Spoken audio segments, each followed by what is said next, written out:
Good morning students.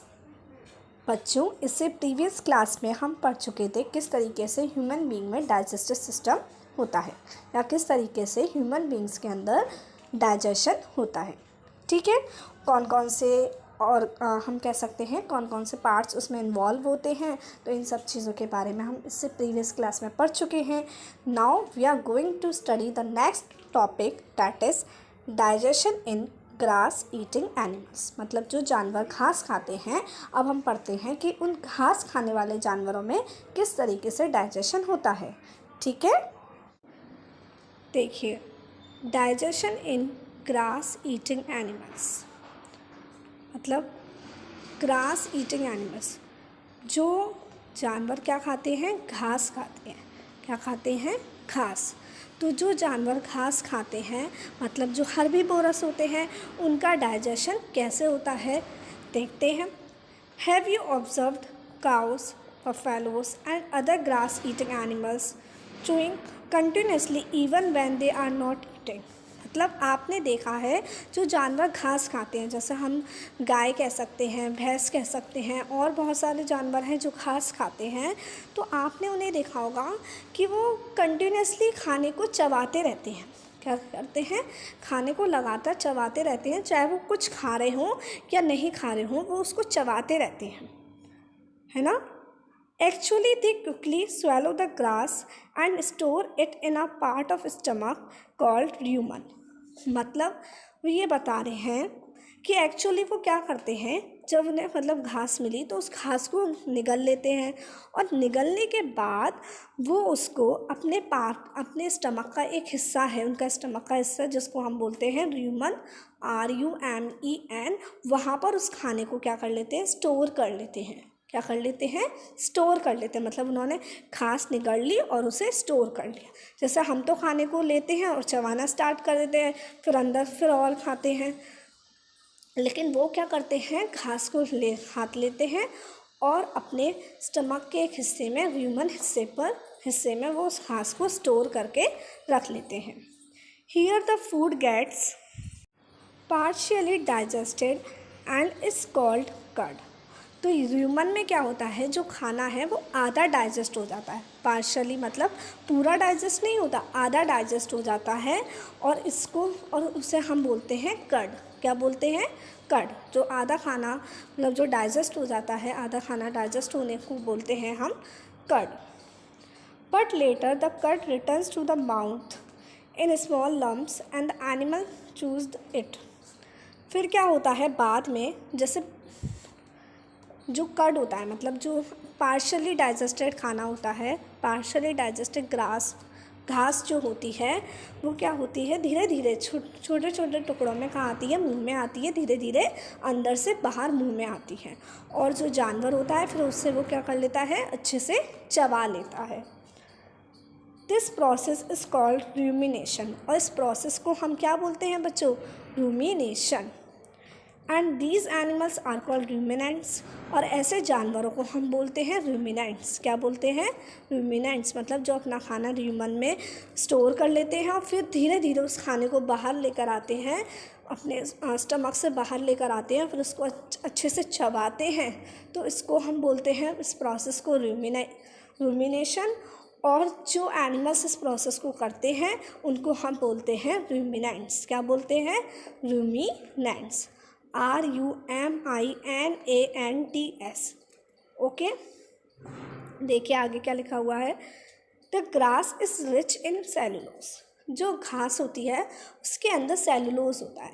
Cellulose क्या होता है? एक टाइप का हम कार्बोहाइड्रेट कहते हैं।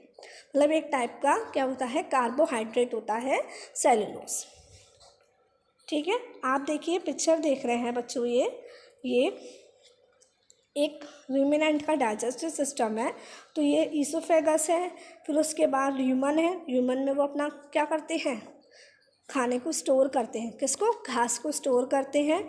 फिर स्मॉल इंटेस्टाइन है, स्टमक भी है, फिर लार्ज इंटेस्टाइन भी है, सीकम भी है। आगे पढ़ते हैं सीकम क्या होता है, देखिए। In ruminants like cattle, deer etcetera, bacteria present in rumen helps in digestion of cellulose. देखिए, क्या होता है, जो ल्यूमन होता है ना, ल्यूमन जहाँ पे वो घास को स्टोर करते हैं, तो वहाँ पर कुछ क्या होते हैं, बैक्टीरिया होते हैं। क्या होते हैं वहाँ पर, बैक्टीरिया होते हैं जो सेलुलोज को डाइजेस्ट करने में मदद करते हैं। उस सेलुलोज को डाइजेस्ट करने में ल्यूमन के अंदर क्या होते हैं, बैक्टीरिया होते हैं। वो बैक्टीरिया सेलुलोज को डाइजेस्ट करने में मदद करते हैं।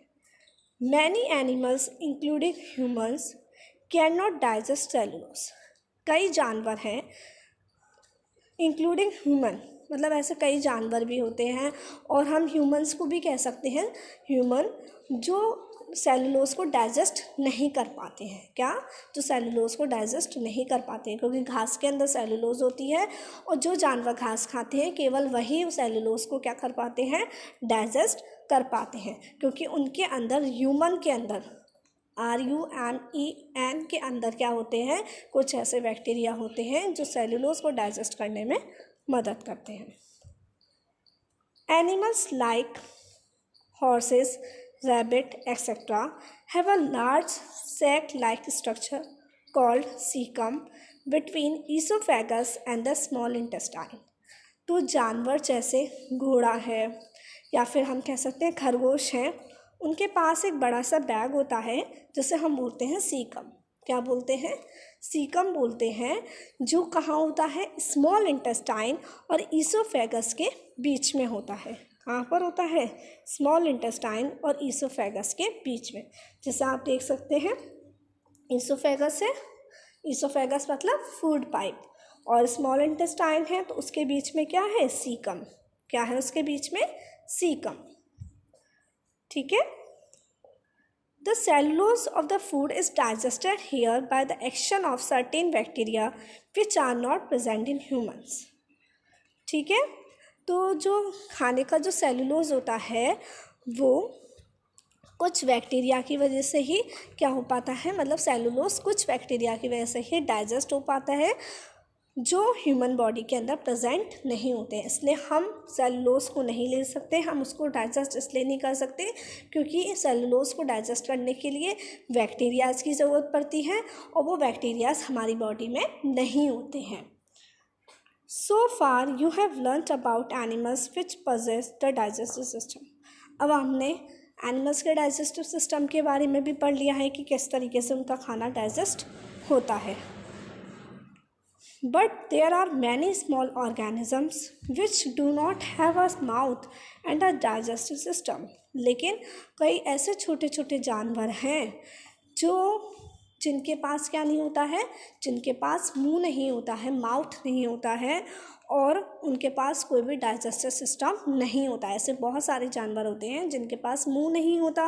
ऐसे छोटे छोटे जानवर होते हैं जो स्मॉल ऑर्गेनिजम्स होते हैं ना, छोटे छोटे जो ऑर्गेनिजम्स होते हैं, तो उनके पास मुंह नहीं होता है और डाइजेस्टिव सिस्टम भी नहीं होता है। Then how do they acquire and digest food, मतलब वो किस तरीके से फिर खाना खाते हैं और खाने को डाइजेस्ट करते हैं, क्योंकि उनके पास मुंह नहीं होता है और डाइजेस्टिव सिस्टम नहीं होता है, तो वो किस तरीके से खाने को प्राप्त करते हैं और खाने को डाइजेस्ट करते हैं। In the section below you will learn another interesting way of food take. तो अब आप जो नीचे सेक्शन दिया है, मतलब नीचे जो दिया गया है, अब वो आप उस सेक्शन जो नीचे आपको दिया गया है उसमें हम सीखेंगे कि खाने को लेने का एक और तरीका होता है, इंटरेस्टिंग सा तरीका एक और होता है। चलिए अब देखिए, नेक्स्ट टॉपिक है feeding and digestion in amoeba. मतलब अमीबा में फीडिंग, अमीबा किस तरीके से खाने को खाता है और किस तरीके से खाने को डाइजेस्ट करता है। चलिए हम उसके बारे में पढ़ते हैं। Amoeba is a microscopic single-celled organism found in pond water. मतलब अमीबा है वो कैसा है, माइक्रोस्कोपिक, मतलब बहुत ही छोटा है, जिसे हम माइक्रोस्कोप की हेल्प से देख सकते हैं। सिंगल सेल्ड कैसा ऑर्गेनिज्म है, सिंगल सेल्ड मतलब उसकी बॉडी में एक ही सेल होती है, एक ही सेल का ऑर्गेनिज्म अमीबा कहलाता है। और वो मोस्टली आपको कहाँ मिलेगा, मतलब कहाँ पर आप अमीबा को देख सकते हैं, तालाब में, तालाब के पानी में ही होता है। Amoeba has a cell membrane, a rounded dense nucleus and many small bubble like vacuoles in its cytoplasm. अब अमीबा की जो सेल है, मतलब वो एक ही सेल का बना हुआ है, उसके अंदर क्या क्या होता है, सेल मेम्ब्रेन होती है। क्या होती है बच्चों, सेल मेम्ब्रेन होती है उसके अंदर, और सेल मेम्ब्रेन होती है, और क्या होता है, एक राउंडेड, एक गोल सा न्यूक्लियस होता है, और बहुत सारे छोटे छोटे बबल्स होते हैं, मतलब छोटे छोटे इस तरीके से सर्कल्स होते हैं, वैक्यूल्स होते हैं। ये क्या होते हैं, वैक्यूल्स, जो खाने को क्या करते हैं, स्टोर करते हैं। क्या करते हैं बच्चों, खाने को स्टोर करते हैं। जैसे आप ये आगे फिगर में देख सकते हैं, इस फिगर में आप देखेंगे तो ये आपको क्या है, ये अमीबा दिख रहा है, और ये अमीबा, इसके अंदर क्या है, न्यूक्लियस है। ये आपको ये जो रेड कलर का दिख रहा है, ये क्या है, न्यूक्लियस है, और ये जो छोटे छोटे हैं, ये क्या है, फूड वैक्यूल्स हैं। क्या है ये, फूड वैक्यूल्स, जो खाने को क्या करते हैं, स्टोर करते हैं। ठीक है। Amoeba constantly changes its shape and position, मतलब जो अमीबा है वो हर वक्त क्या करता रहता है, अपनी पोजीशन को चेंज करता रहता है। मतलब कभी इस पोजीशन, कभी इस तरीके का हो जाएगा, कभी किसी तरीके का, मतलब वो स्टेबल नहीं होता, उसकी पोजीशन चेंज होती रहती है।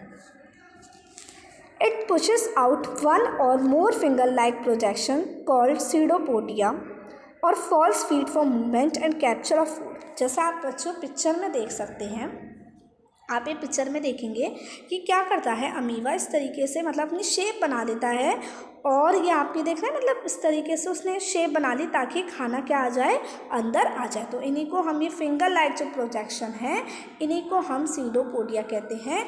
तो जो अमीबा है वो सीडोपोडिया की मदद से चलने में या फिर खाने को कैप्चर करने में हेल्प करते हैं। सीडोपोडिया क्या करते हैं, उसको, अमीबा को चलने में और खाने को कैप्चर करने में अमीबा की मदद करते हैं।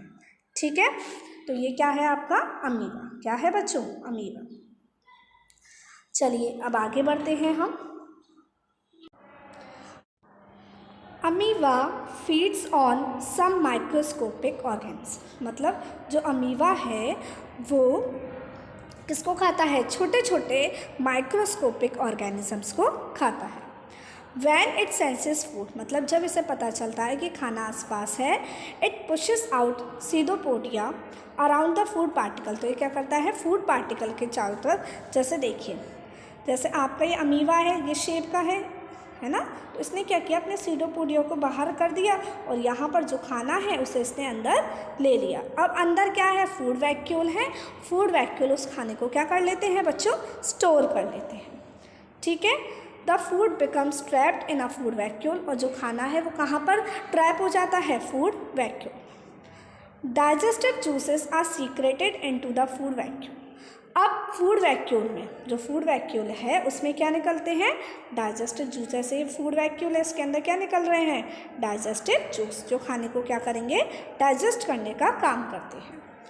They act on the food, ये खाने पे काम करेंगे, and break it down into simpler substance, और उस खाने को सिंपल सबस्टेंस में चेंज कर देंगे।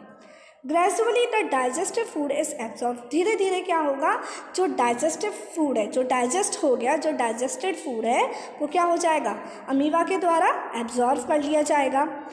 The absorbed substances are used for growth, maintenance and multiplication, और जो एब्जॉर्ब किया गया खाना है वो अमीबा किस काम के लिए इस्तेमाल कर लेगा, ग्रोथ करने में, बढ़ने में, मेंटेनेंस, अपनी पूरी मतलब बॉडी के फंक्शंस को मेंटेन करने के लिए, और मल्टीप्लिकेशन, और अपने जैसे और बनाने के लिए।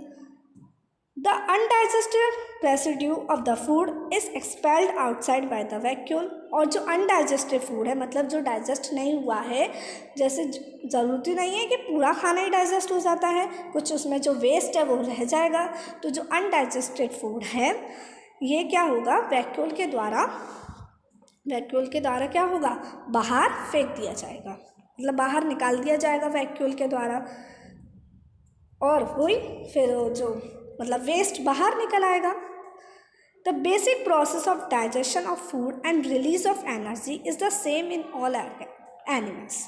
तो हमने देखा कि सारे ऑर्गेनिजम्स में खाने को डाइजेस्ट करने के लिए, खाने को डाइजेस्ट करने की प्रोसेस और एनर्जी को रिलीज करने की प्रोसेस क्या है, सारे एनिमल्स में सेम है। In a later chapter, you will learn about the transport of food absorb by the intestine to the various parts of the body. अब हम ये नेक्स्ट क्लास में पढ़ेंगे कि जो खाना डाइजेस्ट हो गया, जो खाना आ गया, अब वो खाना डाइजेस्ट खाना ऐसा तो नहीं है कि एक ही पार्ट के पास रहता है, नहीं, वो हमारी पूरी बॉडी को मेंटेन करने में, पूरी बॉडी के फंक्शंस होने में यूज़ होता है। तो अब हम नेक्स्ट क्लास में आगे जो चैप्टर्स हैं उन चैप्टर्स में हम पढ़ेंगे कि किस तरीके से खाना जो इंटेस्टाइन के द्वारा एब्जॉर्ब किया गया है वो पूरी बॉडी पार्ट्स में किस तरीके से जाता है। ठीक है, तो बच्चों अब ये चैप्टर आपका यहीं फिनिश हुआ। आई होप आपको ये चैप्टर अच्छे से समझ में आया होगा कि किस तरीके से एनिमल्स में न्यूट्रिशन होता है। हमने इसमें डाइजेस्टिव सिस्टम के बारे में पढ़ा कि डाइजेस्टिव सिस्टम क्या होता है ना, और देखा कि अलग अलग ऑर्गेनिज्म में किस तरीके से फूड डाइजेस्ट होता है। तो बच्चों अब ये चैप्टर आपका यहीं फिनिश होता है। आई होप आपको ये चैप्टर समझ में आया हो। अब आपको क्या करना है, अच्छे से पूरे चैप्टर को रीड करना है और समझना है। तो अब हम नेक्स्ट क्लास में मिलते हैं। Bye bye.